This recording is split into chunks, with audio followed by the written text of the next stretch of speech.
Welcome to Crime Scene X. Today we will cover 3 scary stories about sneaking out. If you enjoy the stories, then leave a like, comment down below and subscribe. Now sit back and enjoy the video.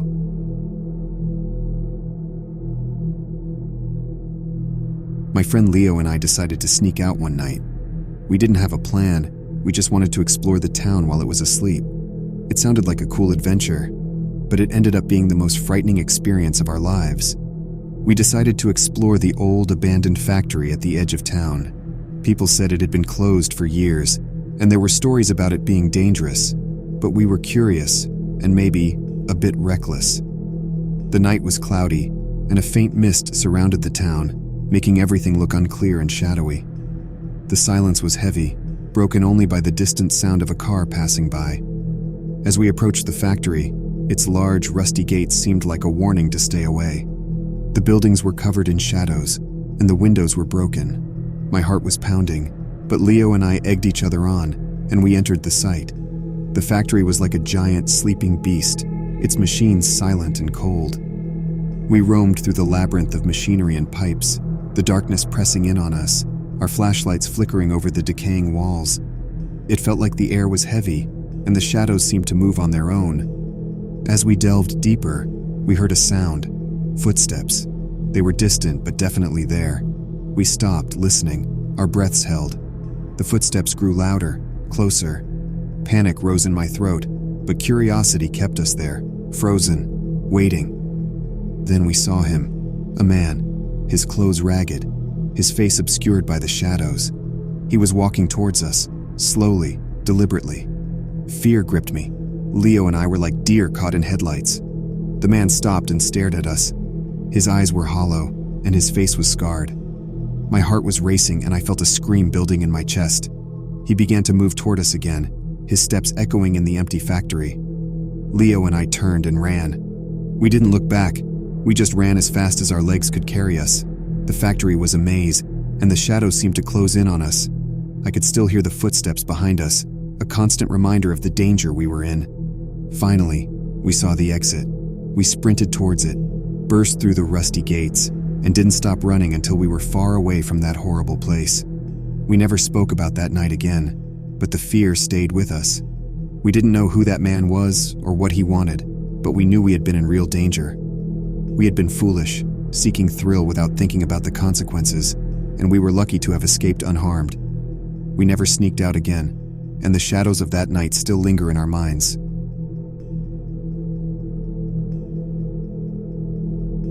My name is Max, and I live in a small, quiet town. Me and my friend Jamie loved exploring places around our town. We often heard about an old, creepy forest on the outskirts of the town, where people seldom ventured.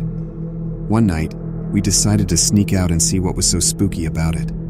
The town was asleep, and the streetlights dimly lit our path to the woods.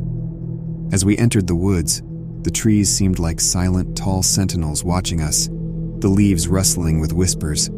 We joked around, trying to shake off the eeriness, but a sense of unease grew with every step we took. The woods were thick, and the moonlight barely pierced through the canopy. We felt isolated, surrounded by shadows. Our laughter died down, and we only heard the crunch of leaves under our feet and the distant hoot of an owl. Suddenly, we heard a twig snap. We froze, our hearts racing. We strained our ears, and then we heard it again, closer this time, accompanied by a shuffling sound. Fear wrapped around us like a cold, heavy chain, and we barely dared to breathe. Out of the shadows emerged a man. He looked wild, his clothes torn, his hair unkempt. His eyes had a crazy glint, and he was mumbling to himself. Panic gripped us, but we were rooted to the spot, unable to move. The man saw us and smiled, a chilling, unsettling smile. He started walking towards us, a sharp, shiny object glinting in his hand. It was a knife. Terror shot through us, and we turned and ran as fast as we could, branches whipping our faces, our breaths ragged. We could hear him behind us, his footsteps heavy, his breaths labored. He was gaining on us. Suddenly, I felt a sharp pain in my leg, and I fell to the ground with a cry. Jamie stopped and tried to help me up, but the man was upon us. He raised his knife, and we knew we were in deep trouble. We were helpless, scared, regretting ever coming to this dreadful place. But just when we thought it was the end, we heard voices, loud and urgent. The man hesitated, then fled into the darkness. The voices belonged to a group of hikers who were camping nearby. They had heard our screams and came running. They helped us out of the woods and called the police. I was taken to the hospital, my leg wounded but not seriously. Jamie and I were shaken, traumatized by the horrifying encounter. The memory of that sinister, smiling face still haunts our nightmares. We learned the hard way that some places are off limits for a reason, and some thrills are not worth the risk.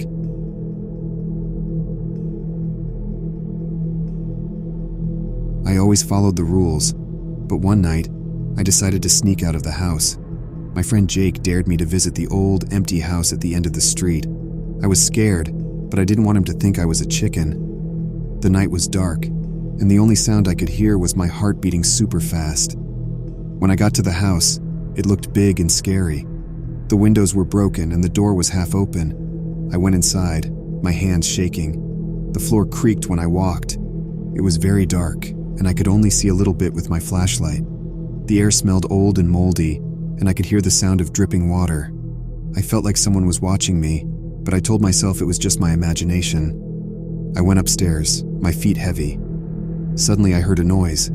It sounded like footsteps. I was really scared now. I wanted to run, but my feet wouldn't move. The steps were getting closer and closer. My heart was pounding so hard I could hear it in my ears. I finally saw who was coming. It was a man, and he looked very angry. I didn't know who he was. He wasn't a ghost, but he looked real mad to see me there.